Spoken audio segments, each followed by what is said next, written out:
Now we are going to start with the brainstorming of the 2.5 poem, that is Father Returning Home. So let us begin now. The first question is A1. Discuss with your friend the difficulties faced by the father in the poem. So there are total four sentences which you have to write. I hope you try to solve this question on your own. The father returns late in the day. He has to commute standing in every day. His commute. He is soaked wet in the rain, and finally his eyes are dimmed, that is weak eyesight due to the age. These are the difficulties faced by the father in his day-to-day life. Now the next question is here. Discuss the character sketch of the father with the help of the given points. His pathetic condition, his shirt and pant are soggy, slippers are muddy, the treatment he receives at home, he drinks weak tea and eats a stale chapati, his solitude, his children refuse his presence, share no secrets, no jokes, and finally how he tries to overcome it. He listens to radio and dreams about his ancestors. He reads books. This can be your answer. So let's see the next question, which is given below are the ideas conveyed through the poem. Match the pairs and draw out the hidden meaning of those expressions. So here expressions are given and your meanings are given. You have to match which expression matches which meaning. So let us begin. The first one is that A. Children avoid expressing themselves. So what does this expression mean? This expression means here second one, that is the hostility of the children, that is the temperament of the children. Now B here is father was deprived of refreshing hot beverages or nourishing diet. So B1, what could be the answer? The answer to this is that his basic daily requirements were also not catered to. This is your answer. So let us see the next one. The third one here is that the father hurries home at crossing railway line. The father is coming home crossing the line. What does this mean? The answer is here. Father is so eager to meet the family members that he even doesn't bother about his safety. Next one is the father was destined to listen only to cracking sounds on the media. What is the meaning of this particular thing? The answer to this is that the father couldn't even fulfill the least expectations of entertaining himself. Now next one. His sordid present is devoid of any hope. What is the meaning of this particular expression? The meaning of this particular expression is that indulge into his past and future. The father's endless commuting distance from his children. What is the meaning of this particular expression is that father's endless commuting distance from his children. The answer to this particular expression is that father is not less than any tribal wanderer, a modern nomad. The next one, suburban area visible through the train is passed unnoticed. The answer to this is that because there is hardly anything enchanting, that is interesting, in the monotonous routine journey to look out of the window. Okay, this is your answer. Now let us see the next one. He is just as small as a word dropping from a sentence. What is the meaning of this particular sentence? Is that the seventh option? It is has least value in the society where his presence or absence might hardly make any difference. Next one is that he doesn't get a place in a crowded train. What is the meaning of this particular sentence? It is an uncomfortable journey. The fourth one. So here we have all the answers. Now let us go to the next question, that is the second one in A2. Find the lines to prove the following facts from the poem. Now you have to find lines which match these facts. Okay, the first fact is that father is deprived of good food. So where do you find such lines where father is deprived of good food? So the line is, home again I see him drinking weak tea, eating a stale chapati. This is the second stanza and the beginning of the second stanza. Now the next line is that children did not have a healthy relation with the father. Where do you see this line? There is a line here in the second stanza itself which says, his sullen children have often refused to share jokes and secrets with him. These are the two lines which prove the following facts. Now let us go to the next question, which is the third one. The poet deals with the theme of man's estrangement from a man-made world. Analyze it with the help of the poem. So let us discuss about this particular question now. There are two sceneries in the poem as we see. The first, the father's time spent outside, and the second is his time he's spending at his home. So let us discuss the first. The first part says that here we see that he travels late on the evening train. The local trains in metropolitan cities are heavily crowded, as you have seen. If you are living in Pune or you are living in Mumbai, you can understand the crowd being collected in these two particular cities. And if you are part of this crowd, you won't be able to understand anything. The fellow passengers do not talk with each other.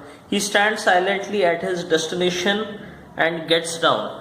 When you are a part of such a crowded place, when you are living in such metropolitan cities where the crowd is more and very few people talk with you, you can understand that dilemma that you are being surrounded by so many people, yet those people do not speak with you anything. They are just like strangers to you. So understand the dilemma, the loneliness that father has. He stands silently and at his destination gets down. No one waves goodbye, thus he is alone in the crowd. Means here we understand that yet being surrounded by so many people, that particular person is so alone in his life. The next second part, when he reaches home, no one welcomes him. He has to drink cold tea and eat stale food. Now the person, when he is outside in the outer world, there is nobody to care for him. Nobody is, he's not important for anybody. But at the home, there should be a different story, right? At home, people should give importance to that particular person. But here we see in the poem that the father has no different role at the home itself. He has to nobody welcomes him. He has to drink cold tea. Nobody gives him fresh cooked hot food. He has to eat a stale chapati. No one cares about him. So later, after reading a book, he sits in the washroom and thinks deeply. He listens to the radio. Now see, a person's life is so empty. This particular person's life is so empty that even his children do not speak with him. There is no correlation between him and his family. Thus, nobody is interested in him. So he reads a book. He thinks deeply in the washroom. Then he listens to the radio, and finally he goes to sleep. While he is going to the sleep, he thinks about his old days, his old nice days when he was to be surrounded by people, we say. So let us now see the next question. See here, the question number, sub question 4 here. The father contemplates about his past and peeps into his future, give reason. So the answer to this is that the father silently thinks deeply of his past. There is no communication with his family members. Thus he is continuously in his own thoughts. He is continuously wondering about the old things, his past, maybe his future.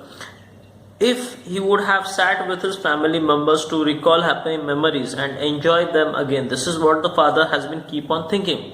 He's thinking about how he spent those good old days with his family and children. He's thinking about that continuously. Reliving the past would have been one way for the family to bond. Talking about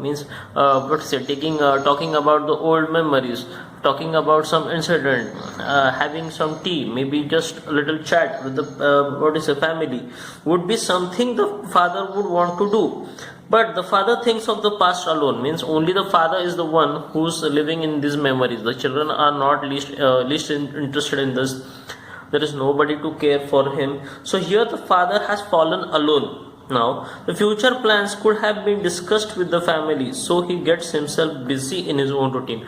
Thus, there is no one to talk with, there is no one to bond with. The father is alone now.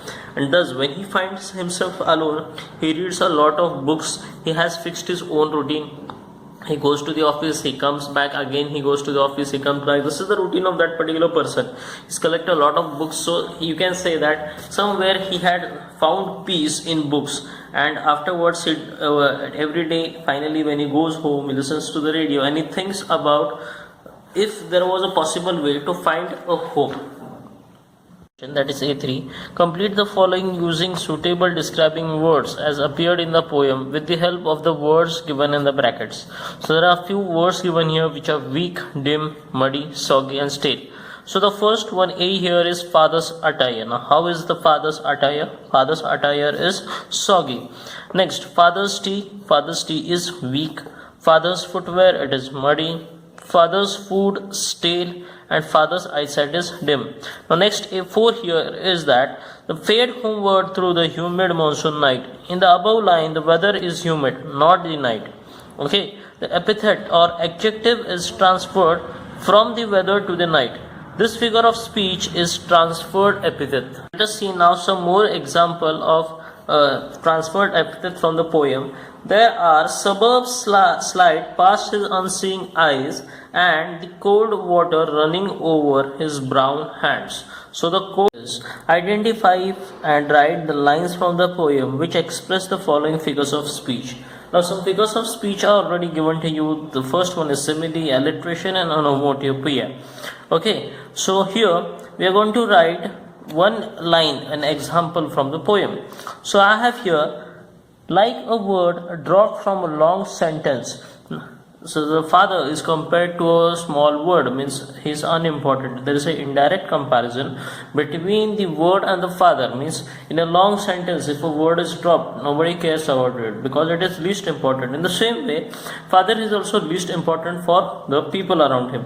So there is an indirect comparison between that dropped word and the father. Then you have alliteration. Suburbs slide past his unseeing eyes. Here the consonant S is repeated more than twice. Then you have onomatopoeia. Here the word is static on the radio.